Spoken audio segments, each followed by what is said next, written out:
আসসালামু আলাইকুম। আসছে ত্রয়োদশ জাতীয় সংসদ নির্বাচন সামনের মাসে অনুষ্ঠিত হবে, আপনারা জানেন। তো এই নির্বাচনকে ঘিরে সারা দেশে উন্মাদনা। আমাদের কোটালীপাড়ায় এই নির্বাচনের পরবর্তীতে শান্তি বজায় থাকবে কাদেরকে ভোট দিলে পরে, এটার বিষয়ে একটু টুকটাক কথা বলবো। এর আগে একটু ব্যাক সাইডে একটা কথা বলি। আজকে একজন সাংবাদিকের কাছে গেছিলাম। আমি সাংবাদিকতার পেশায় আসলে যাইতে চাচ্ছি।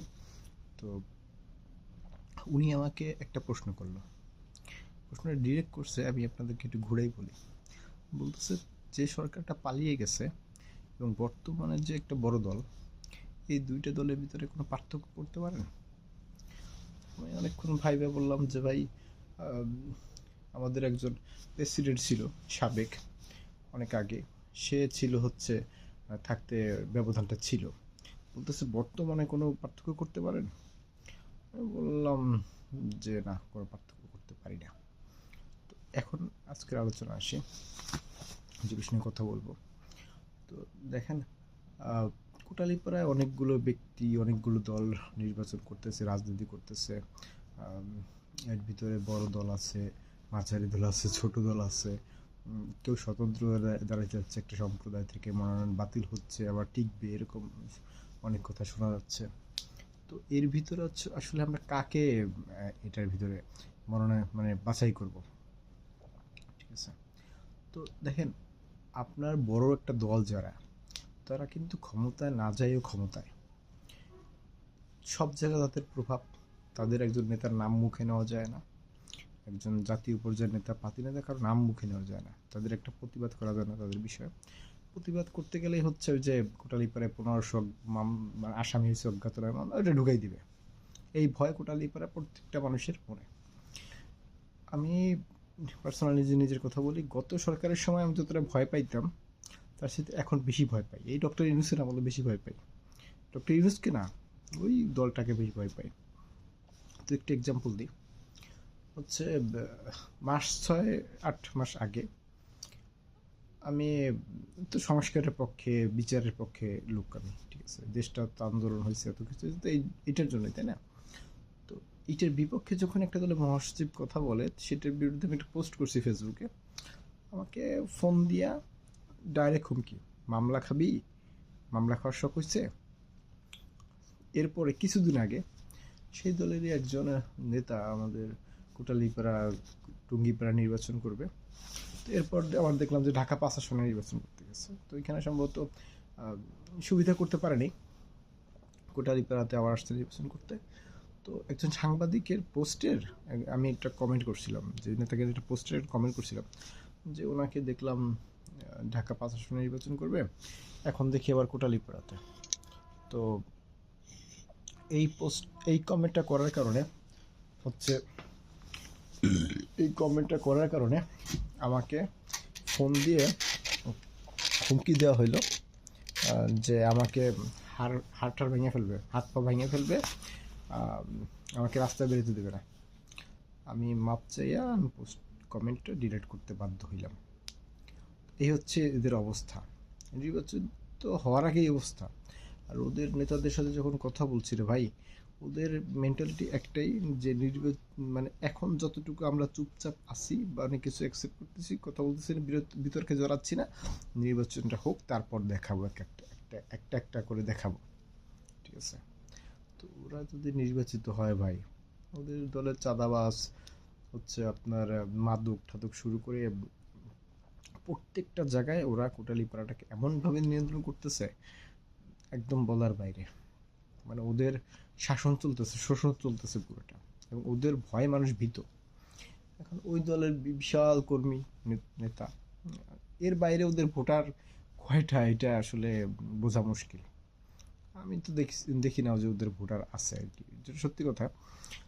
এর বাইরে আপনার হিন্দু আছে, ইসলামপন্থী লোকজন আছে, এদের ভোটগুলো আসলে বিভিন্ন দিকে যাবে। তো এখানে একটা বিষয়, যে হিন্দুরা কিন্তু খুব একতা জিনিসটা ওরা করে। তো যদি হিন্দুদের ভিতরে কেউ এভাবে দাঁড়ায়, ভালো একটা মুখ দাঁড়ায়, তাহলে কোটালীপাড়ায় হিন্দুদের বেরিয়ে আসার সম্ভাবনা আছে। আবার এখানে যদি একজন আলেম দাঁড়ায় বা একজন ইসলামপন্থী লোক দাঁড়ায়, ভালো মানুষ, তার বেড়ে আসার সম্ভাবনা আছে, কিন্তু হিন্দুদের ভোট সে পাবে কিনা এটা একটা প্রশ্ন। কারণ হিন্দুরা এমন হতে পারে যে তাদের শেখ হাসিনা তো নাই, ঠিক আছে, ওইখানে অনেকে ভোট দেওয়ার বিষয়ে আগ্রহী না। আবার যদি হিন্দু একজন বাই চান্স দাঁড়ায় যায়, তাহলে কিন্তু খেলা অন্য লেভেলে চলে যাবে মামা। তাহলে হচ্ছে যে এখানে আপনার হিন্দুরা নিজের সম্প্রদায়কে রেখে অন্য কাউকে ভোট দেবে, এটা কল্পনা করাও ভুল। এরপর হচ্ছে আপনার আরও কিছু লোক আছে, ছোট দল, ঠিক আছে, যে দলটা বর্তমানে একটু তাদের কেন্দ্রীয় নেতা একটু বিতর্কিত, এটা সেটা। তো ওই দলের ভাবতেছে যে তারা এই যে রাকিলাকিলি করবে, ভোট কারাকারি করবে, মাঝখান দিয়ে করে চলে যাবে, ঠিক আছে। সেই দলের নেতা দেখা যাচ্ছে এখন পর্যন্ত রাজনীতি কি, মানুষের সাথে কেমনে কথা বলে, মাধুর্যতা কি, এটা অবশ্য বুঝে না। তাকে একটা কথা জিজ্ঞেস করলে সে রাগে যায়। তার হ্যাডামি প্রচুর, গোড়ামি এক্সের। তো তাকে নিয়ে সম্ভাবনা ছিল, কিন্তু এই হ্যাডামি গোড়ামির জন্য সে কতটুকু করতে পারবে এটা বলা মুশকিল, ঠিক আছে। তো এই হচ্ছে কোটালীপাড়ার অবস্থা এখন। মানে যেটা মনে হয় যে যে কোনো কিছুর চাইতে হচ্ছে আমরা কোটালীপাড়ায় চাঁদাবাজি চাই না, জোর জুলুম চাই না, মামলা হামলা চাই না, হুমকি ধামকি চাই না, আমরা হচ্ছে মাদক চাই না। এইগুলার থেকে বাঁচতে আমাদেরকে যে কোনো একটা ইউনিট ধরে রাখা উচিত, যে কোনো একটা জায়গায় আমাদেরকে এক হওয়া উচিত, ওই একটা সম্প্রদায়কে ঠেকাইতে, যে ভাই আমরা এই দলটা থেকে মুক্তি চাই, এই দলের শাসন শোষণ থেকে আমরা মুক্তি চাই।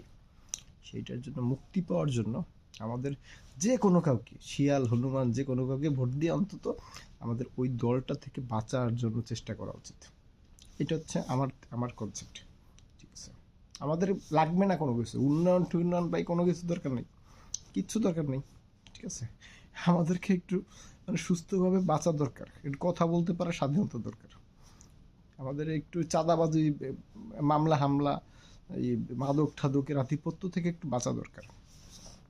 এর বাইরে আর একটা কথা বলি, এই যে গণভোটের একটা প্রসঙ্গ, দেখেন গণভোটে আমরা যদি হ্যাঁ দিই, নতুন একটা বাংলাদেশের দ্বার উন্মোচন হবে।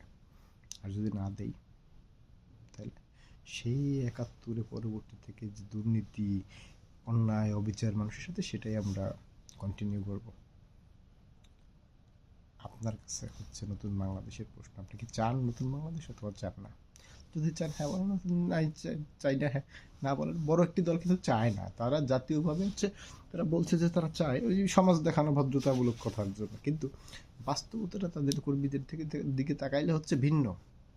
তারা গণভোট হ্যাঁ এটা চায় না, তারা তাদের লুটপাটের রাজনীতি, তাদের দুর্নীতি রাজনীতি এটা কন্টিনিউ করতে চায়। যদি গণভোট হ্যাঁ হয়, বাংলাদেশ সংস্কারের দিকে যায়, সংবিধান সংস্কারের দিকে যায়, তাহলে তো ভাই তারা লুটপাট দুর্নীতি করতে পারবে না। তারা রাজনীতি করে লুটপাট দুর্নীতির জন্য, চাঁদাবাজি করার জন্য।